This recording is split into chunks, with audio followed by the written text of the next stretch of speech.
We are on our 7th presentation out of the 8-part series.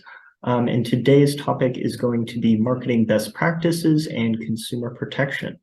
Next slide, please.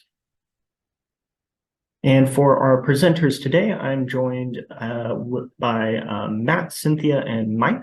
Matt, if you want to introduce yourself. Sure, I'm Matt Pryor. I'm the Consumer Protection Team Lead for the Program Administrator. Hi, everybody. My name is Cynthia, and I'm a project manager on the Consumer Protections team. Hello, everyone. This is Michael Williams, a project manager on the Consumer Protection team. Great. Thanks so much, all. And next slide, please. So for today's icebreaker, if you want to drop it into the chat, is what is the #1 reason your customers are going solar? So drop that into the chat if you're comfortable sharing your answer, whether that be, savings, environmental benefits, etc. Okay, next slide, please. So as I mentioned, we're on the 7th presentation out of 8. Our last presentation is next Monday, December 18th, but we've already provided an overview of the entire program with the first 2 presentations, then did an overview of the application processes and portal deep dive, which is another 2-parter, and then looked into the ongoing program requirements, which was a 2-parter as well. And as a reminder, all the slide decks to these previous presentations, in addition to the recordings of these presentations, you can find in your SharePoint folder. The very last one, ongoing program requirements part 2, is not in there yet, but you should expect to see that recording and slide deck there by the end of today. And then this presentation, the recording and slide deck, will be available by the end of the week. Next slide, please. So for today's agenda, Matt's going to be providing an overview of consumer protection, and then Cynthia and Mike are going to go into marketing guidelines. Per usual, we're going to have 2 question breaks, one halfway through the presentation and then one at the very end.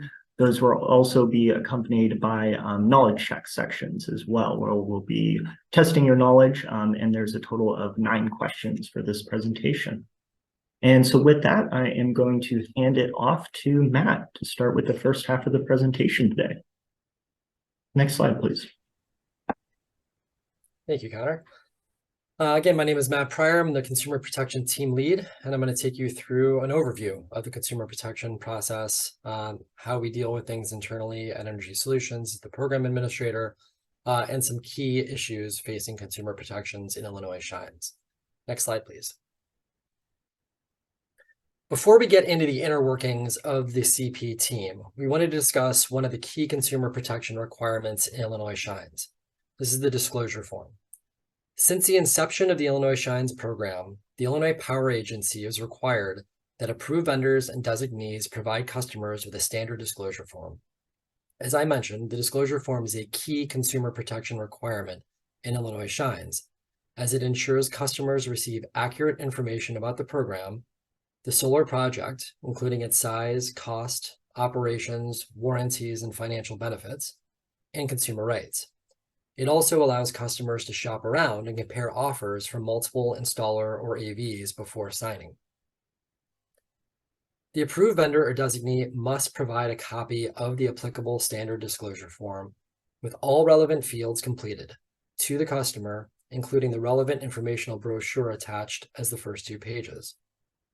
The approved vendor or designee must provide the completed standard disclosure form, and the customer must sign that disclosure form before the customer signs either a contract for installation of a DG or distributed generation system or a subscription agreement for community solar. It is a program violation for a customer to sign a disclosure form after signing a contract or subscription agreement. The point is that the consumer has all the information included in the disclosure form presented, and that they sign that disclosure form prior to then signing an installation contract or subscription agreement. Once the customer signs the disclosure form, any changes to the customer's proposed system, pricing, payment structure, or other changes to the information on the disclosure form will require the installer or approved vendor to generate and get the customer to sign a new disclosure form. There are a few limited exceptions to this requirement. and those are laid out in a document linked here on the second to last bullet. Some exceptions that are stated in that document include minor non-material typos that don't cause confusion, certain minor changes to the collateral fee or rec incentive amount. Those exceptions, again, are explained in detail on that document. Lastly, we have a wealth of educational resources on the website regarding disclosure forms. The last bullet links one set of those resources. The link takes you to the disclosure form deep dives, primarily aimed at consumers, that explain the purpose of many fields in the disclosure form. In the program resources and ongoing opportunities presentation, we go into more depth on these deep dive resources. We encourage you to review those resources before reaching out to the program administrator with any questions. Next slide, please. The Consumer Protection Team investigates consumer complaints and other potential program violations and enforces requirements laid out in the Consumer Protection Handbook and Program Guidebook, both of which are linked here. When the Consumer Protection Team receives a consumer complaint, we will reach out to the relevant approved vendor or designee to attempt to facilitate a resolution. When we reach out, we will do so by email and will include the information here in the second bullet. A summary of the alleged issue, a deadline to acknowledge receipt of the communication, and a deadline to respond. The Consumer Protection Team will take the approved vendor's responses, actions taken to resolve customer complaints and potential violations, and their responsiveness into consideration when determining whether to move forward with corrective action, a compliance plan, a warning letter, or a suspension. Next slide, please.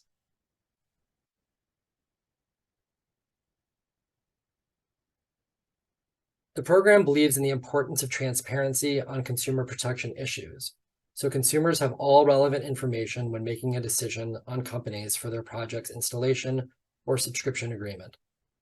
Accordingly, we maintain a consumer complaint report detailing all consumer complaints received by the program administrator, the date of the complaint, the company who is subject to the complaint, a brief description of the complaint, and whether the complaint was resolved, closed without resolution, closed because the customer became non-responsive, or is still under investigation. When we engage with an entity about a consumer complaint, we will primarily do so via email, and will ensure to set deadlines for the entity to respond so we can ensure the complaint resolution process proceeds expeditiously. The chart on this slide shows the types of complaint categories and volume received in the calendar year of 2022.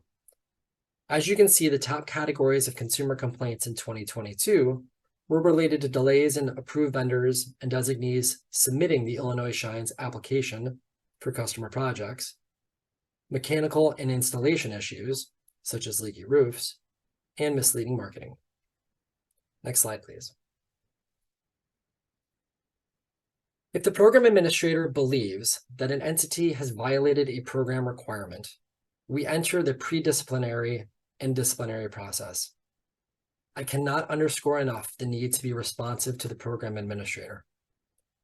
Approved vendors and designees have a duty to be responsive to our inquiries.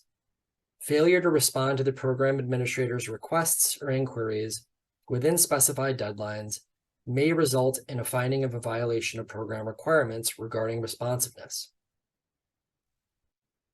The pre-disciplinary process begins with a notice of potential violation. This will be in writing and will outline the program requirement at issue, how and why the program administrator believes the entity violated that requirement, and will provide a deadline to acknowledge receipt of the notice of potential violation and a deadline to substantively respond to that notice of potential violation. After the entity responds, if there is a need for additional information, we will reach out and give the entity an opportunity to provide that additional information. If the program administrator ultimately confirms that a program violation indeed occurred, we may take one of a few steps. First, we may issue a warning letter detailing the violation. We may require the entity take certain steps to correct that violation. And for more serious or systemic violations, we may engage in a collaborative process to put the entity on a compliance plan, whereby the entity will have to demonstrate compliance over a longer period of time or risk suspension or expulsion from the program. These steps may be appealed to the IPA prior to enforcement. Finally, the program administrator may pursue disciplinary action against an entity for repeated or serious violations of program requirements. Suspensions will be communicated in letters and are usually for 3 months in duration. It's important to note that reinstatement is not automatic. The letter that we send with a suspension will detail the steps that the entity must take to apply for reinstatement.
So now I'm going to pass it off to Cynthia to provide an overview of the marketing guidelines. Awesome. Thank you, Connor. And hi, everybody. Again, this is Cynthia Segura, and I'm a project manager on the consumer protections team. Next slide, please. All right, so for the purpose of this presentation, we've outlined some common marketing violations that we see here within the consumer protections team. So this includes marketing violations related to descriptions of the program, statements about RECs and the nature of energy received by customers, statements about customer savings and the nature of offers, representations about identity and affiliations, the use of testimonials, and in-person marketing. I want to note here that these are not the only violations that we see, just the most typical ones. The Consumer Protection Handbook is going to outline these violations along with others in greater detail. Next slide, please. So Consumer Protections plays an important role in the function and the success of the Illinois Shines program. Consumer Protections helps to ensure that information is provided to consumers in a clear and accurate manner. Consumer protections and marketing requirements help to build trust with customers and the public to ensure long-term success of the program. Compliance of marketing requirements remains the top priority of the Consumer Protections team. Providing current and prospective customers with clear and accurate information about the costs that they will incur to participate in the program can help to ensure that they are confident in their decision to participate. And if there are questions about potential marketing language, please feel free to reach out to the program administrator for guidance. Contact information will be at the end of these slides. Next slide, please. Approved vendors and designees shall disclose their intent to sell renewable energy credits or RECs through the program. Since RECs are transferred to a utility, the system owner and or third-party user of electricity should not be claiming to use clean or renewable energy. Here we've outlined language that is acceptable per program requirements. So I'll walk through bullet to bullet here. The first bullet here reads, the renewable attributes or RECs of this electricity will be sold by us to keep the cost of your panels affordable. Your solar project will create energy from the sun. Your solar project will contribute to the development of new solar power. Go green and support the installation of solar in Illinois. And then below those, we have outline language that violates marketing requirements. And you'll see the problematic parts of each of these phrases bolded and underlined. So the first bullet here reads, your home will run on cleaner, greener energy. As mentioned earlier, since RECs are transferred to a utility, the system owner and or third-party user should not be claiming that they are using clean or renewable energy. The second bullet there reads, there's solar RECs, renewable energy credits, which you get from the state of Illinois. This is inaccurate information since RECs are transferred to a utility. And then the third bullet there, help bring clean energy to your community. Again, the Consumer Protection Handbook outlines that these statements should not, state that the system owner and or third-party user should or is using clean or renewable energy since those RECs are being sold. Next slide, please. Some common marketing violations that we come across are associated with how entities describe the program. And, given the program's complexity, it is really important that customers are given clear and accurate information. And speaking from my experience, some complaints that we see within the CP team stem from just customer misinformation on how the program itself works. So maybe just misunderstanding as to if they're receiving a pass-through incentive from the approved vendor, like who is that coming from, the timing, or just the logistics of the program. Here we have outlined some language that is acceptable per program requirements related to describing the program. So first here we have Illinois Shines is a state-administered incentive program for new solar photovoltaic PV systems. The program provides payments in exchange for delivery of renewable energy credits generated by PV systems over 15 or 20 years, dependent on system type. It's really important that generalizations are not made about the program.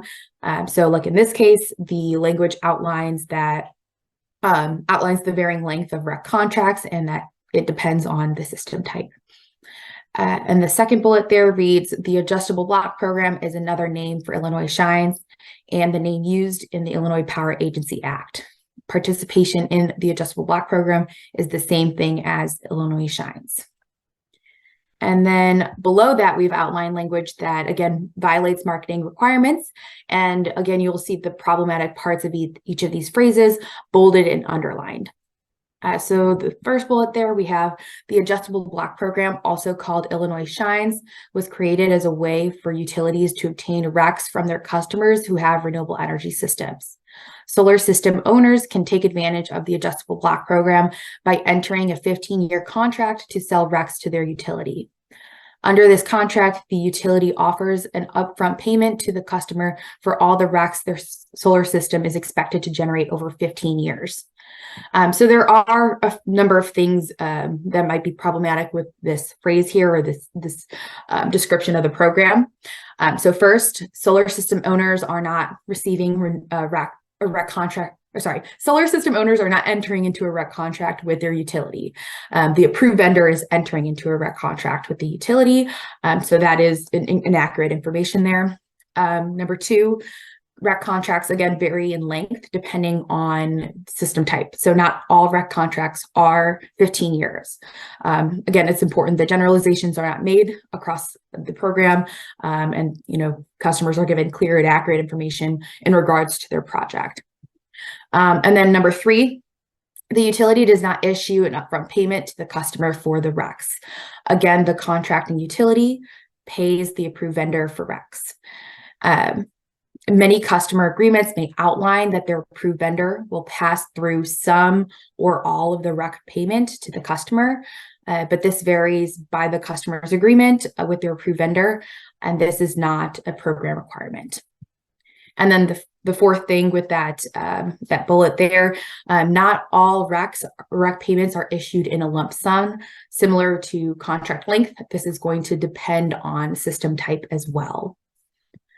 And then the last bullet there, Illinois Shines is a state-administered rebate program for new solar photovoltaic systems.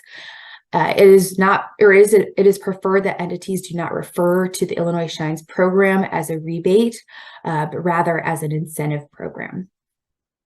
Next slide, please.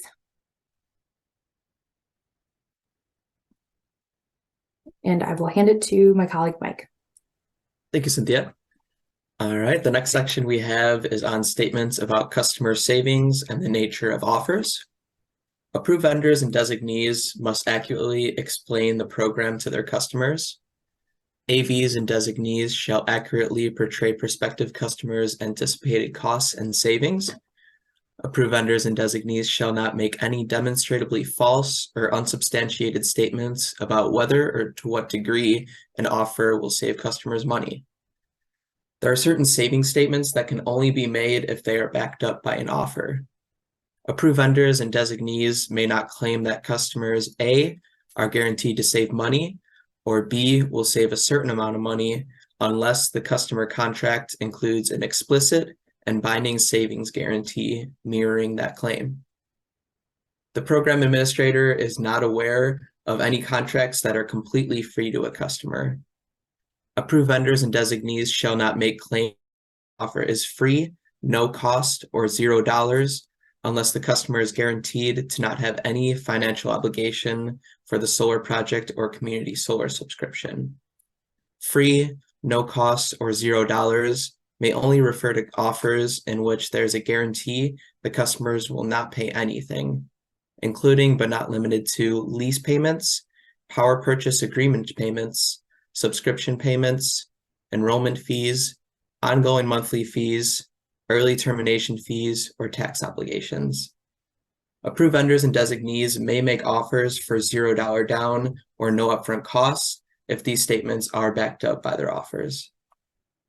Common complaints received by the Consumer Protection Team regarding marketing violations include claims that customers would no longer receive an electric bill, claims stating that the state would pay for a customer's solar installation or rooftop solar would be free, and misinformation about a customer's SREC incentive and or federal tax credit amounts.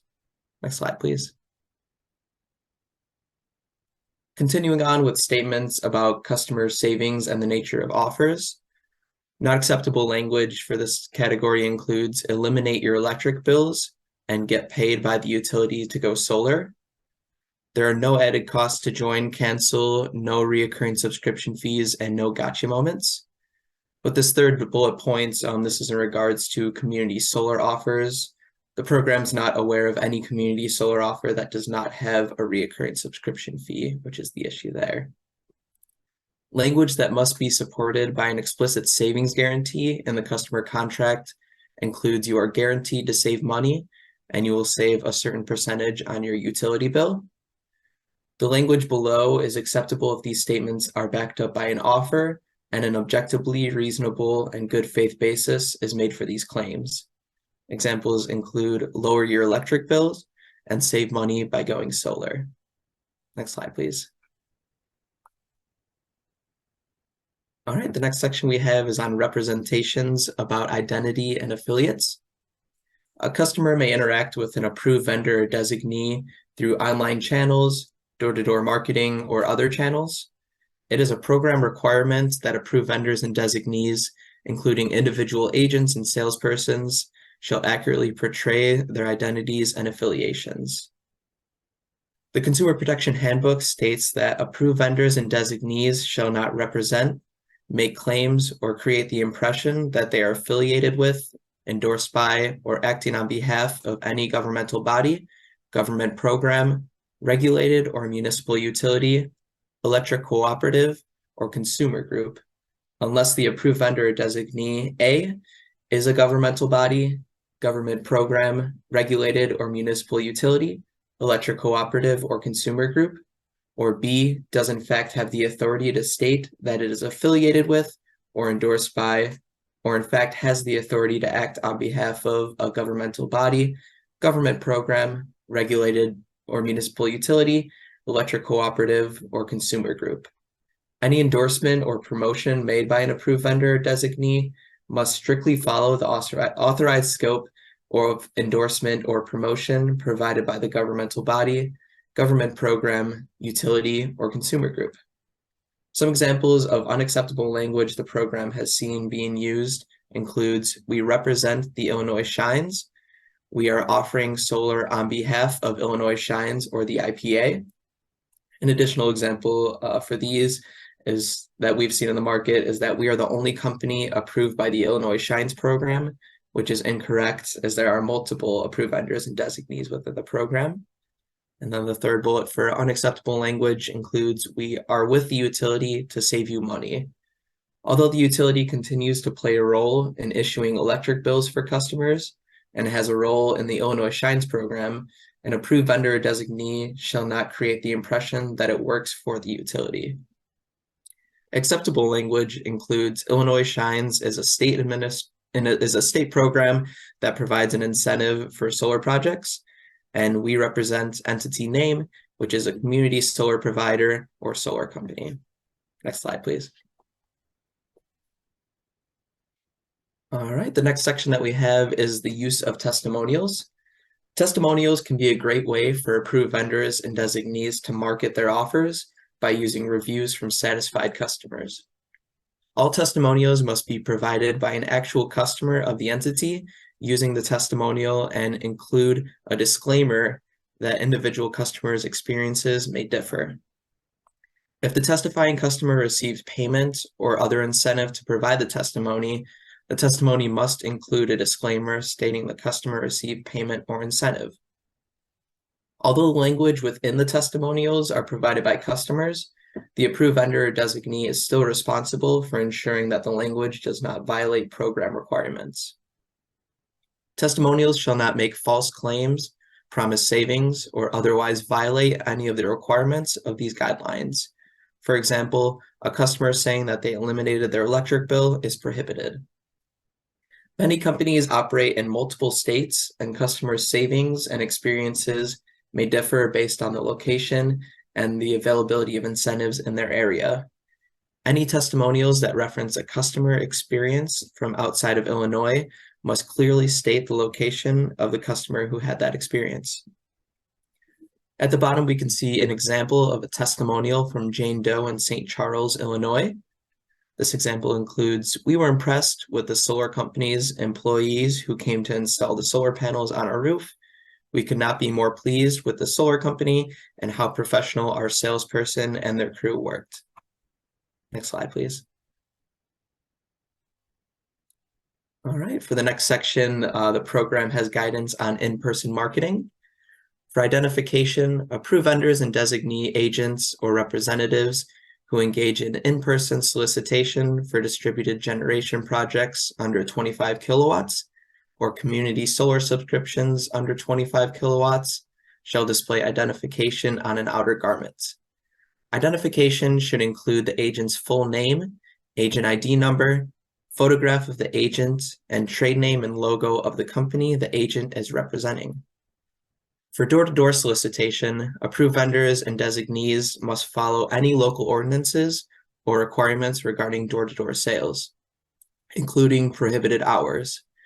In the absence of applicable local ordinances or requirements, approved vendors and designees shall not conduct in-person solicitation at residential dwellings before 9 a.m. or after 7 p.m. Pre-arranged consultations or meetings outside of these hours are permitted. An approved vendor or designee shall obtain consent before entering a multi-unit residential dwelling. Consent obtained to enter a multi-unit dwelling from one prospective customer or occupant of the dwelling shall not constitute consent to market to any other prospective customer in the dwelling. Consent must come from the person who would be solicited. This cannot come from the property manager or another tenant in the building. An approved vendor or designee's agent or representative shall immediately leave the premises at the customer's, owner's, or occupant's first request.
you.